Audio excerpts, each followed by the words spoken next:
Hello and welcome everyone. This is Type V3 with a gunplay review of the 1 to 144th scale, high-grade Hyper GYANKO, one half of the mecha girl duo from the OVA short Gundam Build Fighters Battlogue 3.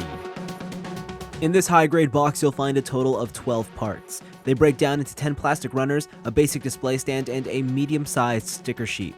There's a variety of colors and the plastic seems to carry a lightly glossed finish. The build process is very similar to many of Bandai's humanoid model kits, such as the previous Gundam Girl Super Fumina or the 1/12th Star Wars characters. It's all snap fit and incorporates polycaps as the main method of connecting the limbs to the body. The build definitely skews towards the easier side of an average high grade, but the unique parts and design keep things interesting. Straight assembly complete, and while I had no definitive expectations, I have to admit that I'm very impressed by Hyper GYANKO, at least from a visual perspective.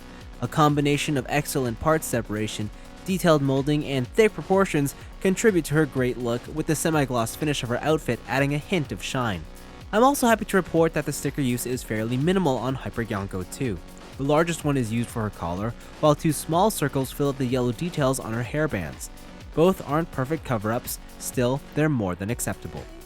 To absolutely no one's surprise, the biggest fault with Hyper GYANKO are the stickers used for her eyes, or more specifically, her eyelashes. They look awful, and although you could argue that it's a problem that's easily fixed by paint, I personally feel like this shouldn't have been an issue to begin with. There's also noticeable seam lines throughout her legs and forearms.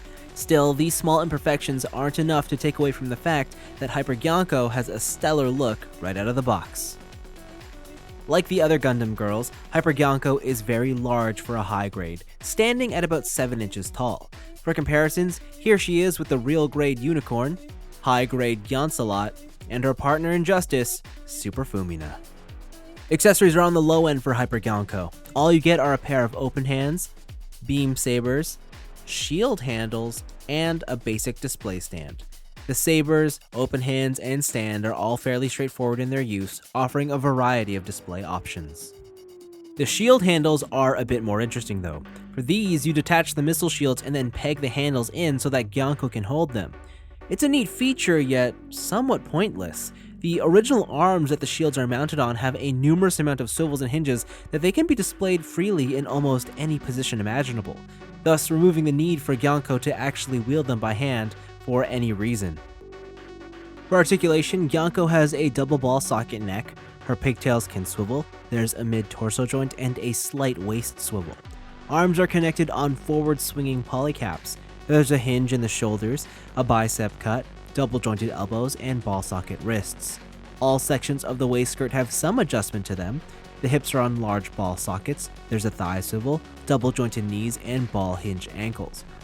Articulation is familiar to that of a modern 6-inch action figure, though I do wish the torso had a bit more flexibility to it.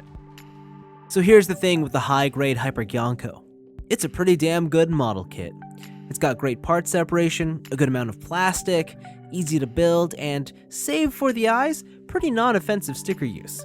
Could she have used more accessories and maybe an increase in articulation? Perhaps.